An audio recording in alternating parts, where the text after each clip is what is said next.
Amén. Es un gozo, una alegría muy grande poder estar aquí en comunión, reunidos en esta hora. Dice Isaías capítulo 35, el verso 4. Isaías 35, 4 dice: Decid a los de corazón apocado, esforzaos, no temáis. He aquí que vuestro Dios viene con retribución, con pago. Dios mismo vendrá y os salvará. Nosotros tenemos, amados pastores y pastoras y familias pastorales aquí reunidos, tenemos un Dios tan grande, tan poderoso, capaz de hacerlo todo él solo. Amén. Puede hacerlo todo eso. Pero es a la vez tan noble, me parece a mi Dios, que en muchas ocasiones no hace él directamente las cosas, sino que delega. Delega su autoridad o su poder. Y la Biblia presenta casos que Dios ha delegado ese poder, esa autoridad, por ejemplo, en ángeles y en hombres. Simplemente para recordarles, cuando Moisés sube al monte Nebo y muere allí, la Biblia dice que Dios mismo lo enterró y que nadie sabe el sitio de su sepultura, pero el diablo sí vio dónde lo estaban enterrando.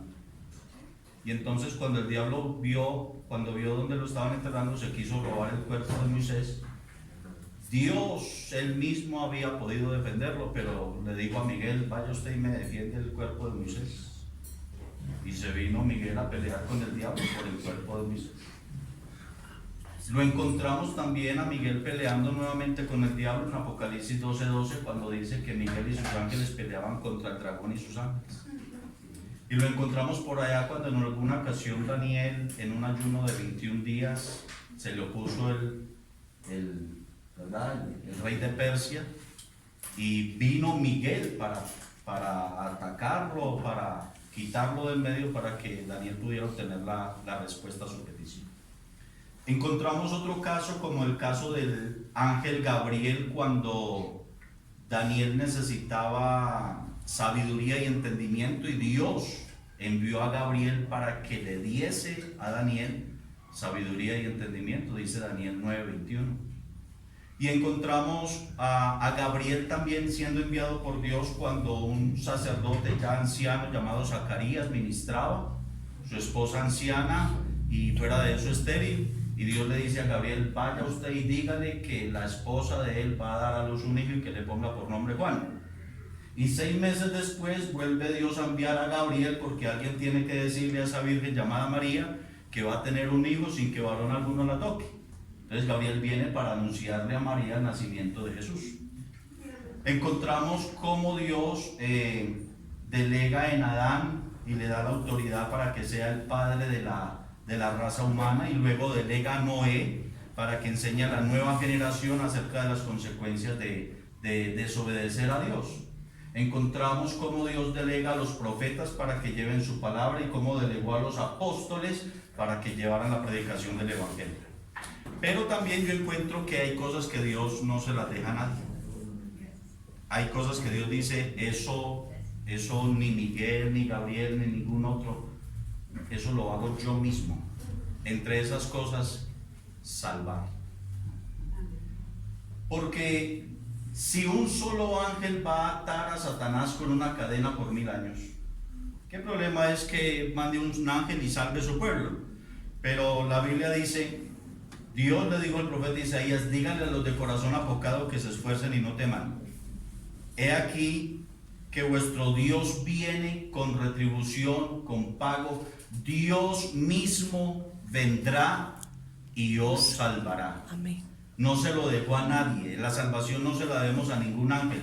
Dios mismo vendrá y os salvará. Y luego Pablo dice: es indiscutible el misterio de la piedad. Dios fue manifestado en carne, fue justificado en espíritu, fue visto de los ángeles, fue predicado a los gentiles, fue creído en el mundo y fue recibido arriba en gloria. Amén. La salvación se la debemos solo a Jesucristo. Amén, amén, amén, amén.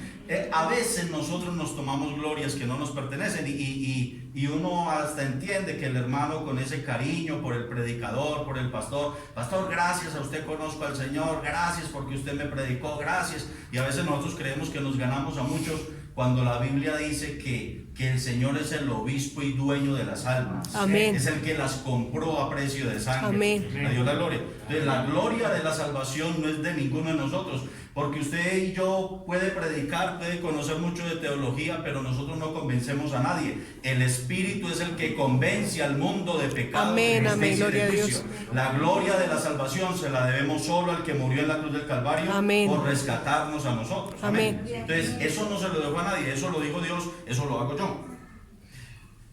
2 o 3 ejemplos más que quiero ponerle de cosas que Dios no se las dejó a nadie. Cuando el Señor terminó de alimentar a los 5,000, figúrese que los discípulos tuvieron la tarea de separar ese grupo de 5,000 en grupos de 100 en 100 y 50 en 50. Después de separarlos en esos grupos de a 50 y de a 100, tuvieron la tarea de ir y repartir el pan y el pescado después de que Dios los bendijo y los multiplicó. Y después de repartirle a toda la multitud, tuvieron la tarea de ir y recoger lo que había sobrado, 12 cestas llenas. Estaban cansados los discípulos del Señor, todo el día el maestro predicando y fuera de eso repartiendo y recogiendo y separando. Y el Señor, que lo sabe todo, los vio así cansados y les dijo: muchachos, váyanse y me esperan a la otra ribera. Y no había sino una sola barca, dice el apóstol Juan en su evangelio. Una sola barca. Y los muchachos cansados, los apóstoles cansados, ¿qué hicieron? Todos se fueron y a ninguno se le dio por pensar, bueno, y nosotros nos vamos en la única barca que hay ya de noche, y el Señor ¿en qué se viene? No, estaban rendidos, querían irse al otro lado, se subieron a la barca pensando que vamos a irnos a descansar. El maestro dijo que despedía a la multitud, despidió la multitud y dice la Biblia que después de despedirla se fue a orar solo. A la cuarta vigilia de la noche, a Jesús le da por mirar dónde están los discípulos que se habían ido a descansar y estaban remando con fatiga, porque el viento les era contrario. No habían podido descansar, estaban en una ardua tarea, remando con fatiga. Y el Señor dijo: pobrecitos, no van a poder con eso, yo voy a ir y les ayudo. Y descendió, y como no habían barcas, pero para él no es problema, él es el Señor de los mares, se fue caminando sobre el agua. Pero nunca habían visto a nadie que caminara sobre el agua, y cuando lo vieron dijeron: un fantasma. Y Jesús dijo: no tengan miedo, soy yo, no teman. Cuando Jesús subió a la barca, se calmó el viento y se hizo grande. Amén, gloria a Dios. A veces nosotros, hermanos, estamos remando con fatiga. Nosotros mismos estamos luchando, estamos peleando, estamos guerreando, estamos queriendo hacer muchas cosas, y a veces el Señor nos deja ver si nos cansamos y cuando lo miramos a Él y cuando nosotros nos damos cuenta que sin Él no vamos a poder. Amén. Que hay cosas que el Señor quiere hacerlas Él y no se las va a dejar a nadie. Hay otra historia por ahí en la Biblia, y dice la Escritura que un padre trajo a su muchacho que tenía un espíritu mudo que lo atormentaba, y se lo trajo a sus discípulos. No estaban los 12 discípulos reunidos, solamente había 9, porque Jesús se había llevado a 3 de sus discípulos al monte de la transfiguración. Pero cuando trae el padre a su hijo, a los 9 discípulos que están ahí, les dice: señores, ¿por qué no me hacen un favor y me liberan a mi hijo que está atormentado por este espíritu? Y los 9 que habían abajo dijeron: tranquilo, aquí le liberamos a un muchacho. Y seguramente comenzó Mateo, que era uno de los que estaban ahí: espíritu, te reprendo, sal de él. Y el espíritu no salía. De pronto siguió Bartolomé, otro de los que habían allí, hasta Judas, que estaba ahí también, era de los apóstoles. Te reprendo en el nombre. Yo me imaginaba una película que al final hasta todos terminarían agarrados de la mano, haciendo un círculo alrededor del muchacho, y todos: le reprendo, sal. Y no salió.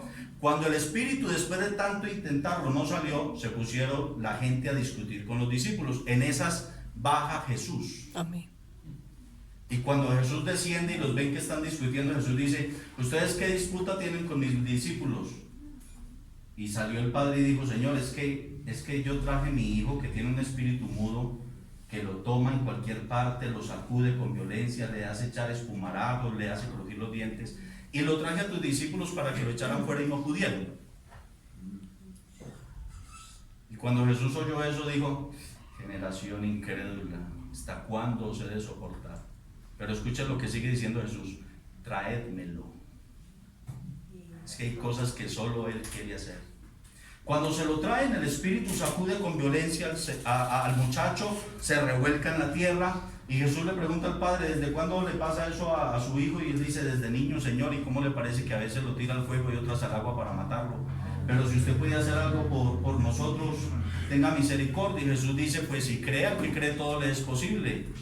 Y el padre dijo: Señor, yo creo, pero ayude a mi incredulidad. Y se agolpó la multitud a ver si Jesús sí podía sacar este espíritu o era como los otros 9 que no pudieron. Y cuando Jesús vio que la multitud se agolpó, dijo: espíritu mudo y sordo, yo te mando, sal de él y no entres nunca más en él. Y el espíritu, sacudiendo con violencia al muchacho, salió de él, y el muchacho quedó como muerto. De tal manera que la gente decía: está muerto. Pero Jesús lo tomó del brazo, lo levantó y se lo devolvió a su padre, vivo, sano, libre de amén, ese amén, tormento. gloria a Dios. Y luego los discípulos le dicen: Señor, Gloria a Dios. ¿por qué no pudimos?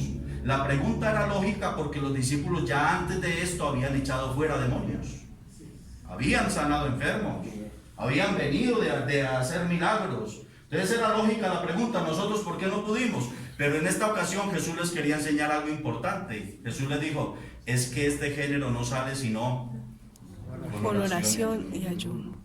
a Dios la gloria. Amén.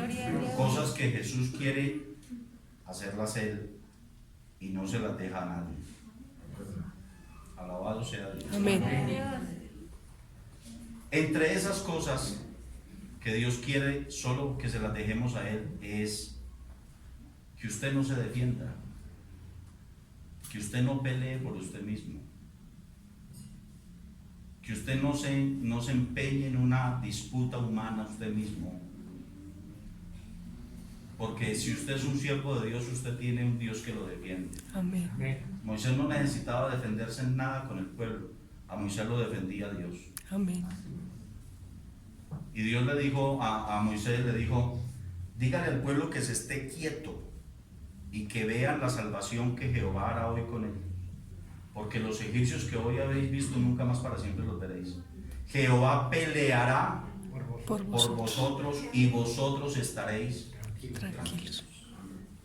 Luego Pablo enseña en Romanos 12:19, dice: no os venguéis vosotros mismos, amados míos, y no dejad lugar a la ira de Dios, porque escrito está: mía es la venganza, yo pagaré, dice el dice el Señor. Señor. Yo no sé usted, pastor, qué luchas tenga, qué pruebas esté pasando, qué conflictos tenga con su iglesia, con algún hermano, con su familia, no sé. Dios lo ha visto quizás remando como a los discípulos con fatiga. O Dios lo ha visto quizás que usted mismo ha querido defenderse de muchas cosas. Pero a lo mejor Dios me trajo esta noche para decirle a través de mí: déjeme eso a mí. Déjeme que yo me encargue de usted. Déjeme que yo me encargue de su problema, de su dificultad, de su necesidad, de su enfermedad. Déjemelo a mí. Usted quédese quieto. ¿No fue lo que le dijo Dios cuando Josafat? Ustedes simplemente quédense quietos y hagan sonar los instrumentos. Y mientras el pueblo se quedó quieto y sonaban los instrumentos, allá se estaban matando los enemigos. Porque el triunfo es del Señor y la victoria es del Señor. Amén, gloria a No vaya a Dios. ser que usted luego diga: fue por mi brazo, fue por mi pelea, fue por mi lucha, fue porque oré mucho, fue porque ayuné mucho. No, que todos terminemos diciendo: si no hubiera sido por el Señor, Amén. mi alma se hubiera perdido. Amén. Si no hubiera sido por Él. Incline su rostro y démosle gracias al Señor. Vamos a decirle a Dios que nos ayude. En su